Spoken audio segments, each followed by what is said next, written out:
മോഹൻലാലിനൊപ്പം അഭിനയിച്ചപ്പോഴുള്ള അനുഭവം പങ്കിട്ട് സഹനടിയായി നിരവധി സിനിമകളിൽ തിളങ്ങിയിട്ടുള്ള അഭിനേത്രിയും അമ്മ അംഗവുമായ ജോളി ഈശോ സിനിമയിൽ നിന്ന് മോശം അനുഭവങ്ങൾ നേരിടേണ്ടി വന്നിട്ടില്ലെന്നും, എന്നാൽ കരിയറിന്റെ തുടക്കത്തിൽ മോഹൻലാലിനോടൊപ്പം അഭിനയിച്ചപ്പോൾ അദ്ദേഹത്തിന്റെ കമന്റടി തന്നെ അസ്വസ്ഥയാക്കിയിരുന്നുവെന്നും പിന്നീടത് തുറന്നു പറഞ്ഞപ്പോൾ അദ്ദേഹം ക്ഷമ ചോദിച്ചെന്നും ജോളി നൽകിയ ഒരു അഭിമുഖത്തിൽ പറഞ്ഞു. ജോളി പറഞ്ഞത് ഇങ്ങനെയാണ്: സൂപ്പർ താരങ്ങളുടെ കൂടെയൊക്കെ അഭിനയിച്ചിട്ടുണ്ട്, പക്ഷേ ഒരിക്കലും ശ്വാസം മുട്ടുന്ന അനുഭവം ഉണ്ടായിട്ടില്ല.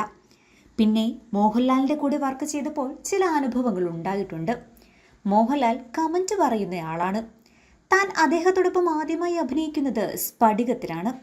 അന്ന് താൻ വളരെ ചെറുപ്പമാണ്. പുള്ളിയാണെങ്കിൽ ഭയങ്കരമായി കമൻ്റ് അടിക്കുകയും ചെയ്യും. തനിക്ക് അത് വളരെ ബുദ്ധിമുട്ടുണ്ടാക്കിയിരുന്നു. പെണ്ണായിട്ട് താൻ മാത്രമേ അവിടെ ഉള്ളൂ താനും. അത് കഴിഞ്ഞ് മോഹൻലാലിൻ്റെ കൂടെ ഒത്തിരി സിനിമകൾ ചെയ്തു. പ്രജാ സിനിമയുടെ ചിത്രീകരണത്തിനിടെ ഇക്കാര്യം മോഹൻലാലിനോട് നേരിട്ട് പറഞ്ഞു. ഷൂട്ടിൻ്റെ അവസാന ദിവസമായിരുന്നു അന്ന്.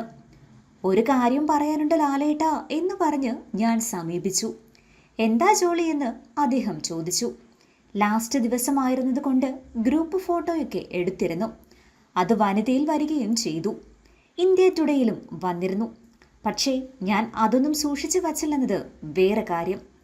എന്താ ജോളി, എന്താ പ്രശ്നമെന്ന് ലാലേട്ടൻ ചോദിച്ചപ്പോൾ താൻ പറഞ്ഞു, ലാലേട്ടാ, ഞാൻ വിവാഹിതയായ സ്ത്രീയാണ്, കുട്ടികളുണ്ട്, പ്രായവുമുണ്ട്.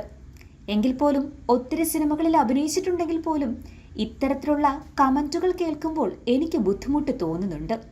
അപ്പോൾ പുതിയതായ സിനിമയിലേക്ക് വരുന്ന പെൺകുട്ടികൾക്ക് അത് എത്രമാത്രം വിഷമമാകുമെന്ന് ആലോചിക്കണം. അതുകൊണ്ട് അവർ നമ്മളോട് സ്വതന്ത്രമായി ഇടപെടാൻ തുടങ്ങും മുമ്പ് ഇങ്ങനെ കളിയാക്കരുത് എന്നൊരു അപേക്ഷയുണ്ടെന്ന് പറഞ്ഞു. ഒരുമാതിരിപ്പെട്ട കാര്യങ്ങൾ കേട്ടാൽ കുലുങ്ങാത്തയാളാണ് ഞാൻ. പുതിയ ആളാണെന്ന പേടിയുമില്ല. പക്ഷേ എന്നിട്ടും ലാലേട്ടൻ്റെ കമൻ്റ് കേട്ടപ്പോൾ എനിക്ക് ബുദ്ധിമുട്ടുണ്ടായി എന്നാണ് ഞാൻ പറഞ്ഞത്. കേട്ടയുടൻ അദ്ദേഹം സോറി പറഞ്ഞു. അയ്യോ ജോളി, സോറി എന്ന് പറഞ്ഞ് ക്ഷമ ചോദിച്ചു. അല്ലാതെ വേറെ ആരും എൻ്റെ അടുത്ത് മര്യാദയില്ലാതെ പെരുമാറിയിട്ടില്ല. താൻ എവിടെ ചെന്നാലും തനിക്ക് വേണ്ട സീറ്റ് ആളുകൾ തരാറുണ്ട്. ലാലേട്ടൻ സൂപ്പർ താരമാണ്. ഇത് പറഞ്ഞതിൻ്റെ പേരിൽ ഇനി ചാൻസ് കിട്ടാതിരിക്കുമോ എന്ന പേടിയൊന്നും തനിക്കില്ലെന്നും ജോളി പറഞ്ഞു.